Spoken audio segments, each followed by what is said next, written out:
नमस्कार दोस्तों, आज मैं आपको सुनाने जा रही हूँ माँ की दौलत। एक गांव में मोहन नाम का परिवार रहता था। उसकी पत्नी का नाम राधा था। उनको 2 बेटे और 2 बेटियां थीं। एक छोटा और सुखी परिवार था। मोहन ने अपना सब पैसा अपने बेटे और बेटियों की पढ़ाई, शादी और उनके लिए अच्छे घर बनाने में खर्च कर दिया।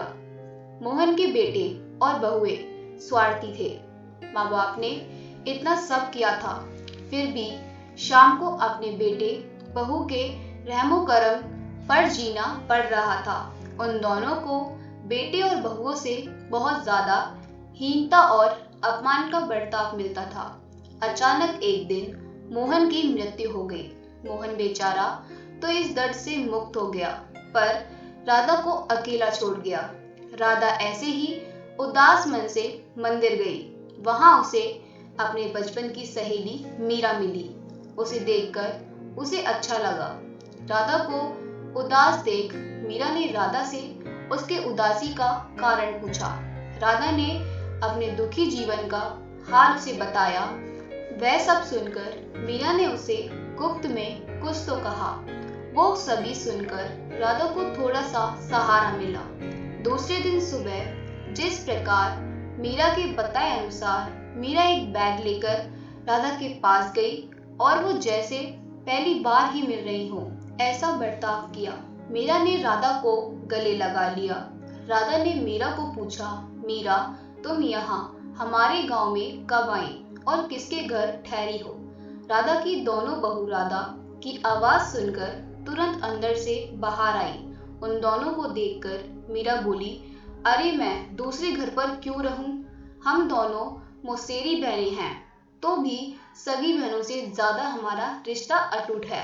मुझे जीजा जी गुजर गए मालूम पड़ा, इसलिए मैं तुम्हें मिलने के लिए और भेंट देने के लिए आई हूँ। पहले दिन तय किए अनुसार राधा बोली, मीरा तुम मुझे मिलने के लिए आई, यह सुनकर बहुत अच्छा लगा, पर तुम मुझे भेंट देने के लिए कुछ लाई हो, उसका मतलब मुझे कुछ समझ में नहीं आया। मीरा जानबूझकर रोने का सुर निकाल कर बोली, अरे राधा, मुझे पता है कि आप दोनों ने अपना सारा पैसा बेटे बेटियों की पढ़ाई, शादी और उनके लिए अच्छा घर बनाने में खर्च कर डाले। आप दोनों ने खुद के लिए कुछ भी नहीं रखा। यह सब ठीक है क्योंकि आपके बेटे और बहू सभी अच्छे हैं, इसलिए मैं तुमसे प्यार से बर्ताव करते हैं, तुम्हें अच्छे से संभालते हैं, इसका मुझे पूरा भरोसा है। लेकिन हमारे यहाँ पर सब उल्टा है।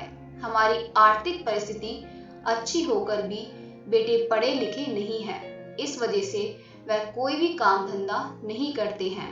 उनको सिर्फ बैठकर खाना आता है।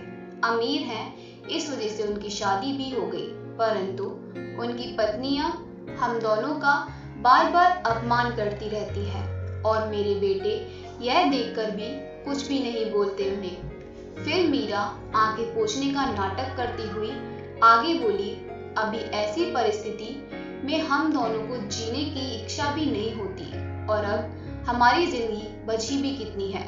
इसलिए मैंने तय किया कि मेरे पति का नजदीकी कोई भी नहीं है, तुम्हारे सिवाय मेरा कोई भी नहीं है, इसलिए सब पैसा बेटे को देने के बजाय तुम्हें आधे पैसे दे दूं। ऐसा विचार करके मैं मेरे पति की रजामंदी से 25 तोला वजन के 10-12 सोने के गहने और 50,000 इस बैग में लाई हूँ। इस बैग में 45,000 की नोटें हैं और 5,000 गिन्नी है। अभी तुम कुछ भी ना कहते हुए हमारा प्यार समझकर ये बैग और उसकी चाबी ले लो। मैं सिर्फ तुम्हारे पास चाय पीकर तुरंत चली जाऊंगी। मीरा का यह बोलना सुनकर सास की बहन कोई सामान्य औरत नहीं है, बल्कि बहुत अमीर औरत है और धन की तिजोरी साथ लाई है। ऐसा विचार करके राधा की बड़ी बहू प्यार का नाटक करके उनको बोली कि क्या मौसी, आप इतनी जल्दी क्यों जा रही हो? अभी आए हो तो रहो हमारे घर 2-4 दिन। आपके बेटे और बहू भी नई पीढ़ी के हैं, इस वजह से आप उनकी तरफ ध्यान मत दीजिए। आप दोनों पति पत्नी ने अपना जीवन बहुत अच्छे ढंग से जिया है, वैसे ही हमें भी उस बारे में मार्गदर्शन दो तो अच्छा होगा और कैसे जीवन जीना है हमें भी समझ में आ जाएगा। तभी मीरा उसे बोली, मेरे पति के दोस्त आज जहाज से रात को 12 बजे हमारे घर आने वाले हैं, इस वजह से मुझे जाना होगा। हर एक मनुष्य के जिंदगी में ऐसा प्रसंग आता ही आता है कि जिसकी वजह से उसकी आंखें खुलती हैं और वह मनुष्य समझदार होगा तो उसे मार्ग दिखता है। ऐसा बोलकर मीरा चाय पीकर वहां से चली गई। मीरा के जाने के बाद राधा के दोनों बेटे और बहुएं उससे बहुत अच्छा बर्ताव करने लगी, बहुत प्यार और देखभाल करने लगी। राधा खाना खाने के बाद रात को अपने कमरे में जाकर दरवाजे की कुंडी लगा लेती। मीरा के दिए हुए पैसे पत्थर पर पीटकर बजाकर गिनती थी। रुपए गिनने की आवाज रात के समय स्पष्ट उनके बेटे और बहू को सुनाई देती थी, जिस कारण उनका राधा पर और ज्यादा प्यार बढ़ने लगा। ऐसा 5-6 महीने तक चलता रहा, लेकिन पैसे गिनने का काम खत्म नहीं हो रहा था और ये सिलसिला राधा ने अपने मरने तक चालू रखा। राधा के आखिरी 6 साल खुशियों से बीते, परंतु एक दिन अचानक राधा की मृत्यु हो गई। उसके जाने के बाद रीत रिवाज और लोक लाज के लिए उसके बहुओं और बेटों ने आंसू बहाए। फिर उन्होंने शमशान से आने के बाद उन्होंने तुरंत माँ के कमरे में जाकर उस बैग का ताला खोला। उसे देखकर उनको धक्का लगा, क्योंकि उसमें सिर्फ पुराने समाचार पत्र, 4-5 वजनदार पत्थर और सिर्फ 1 रुपया था। वो रुपया भी पत्थर पर पीटने के कारण पूरा का पूरा खराब हो गया था। तो आपको कैसी लगी हमारी कहानी?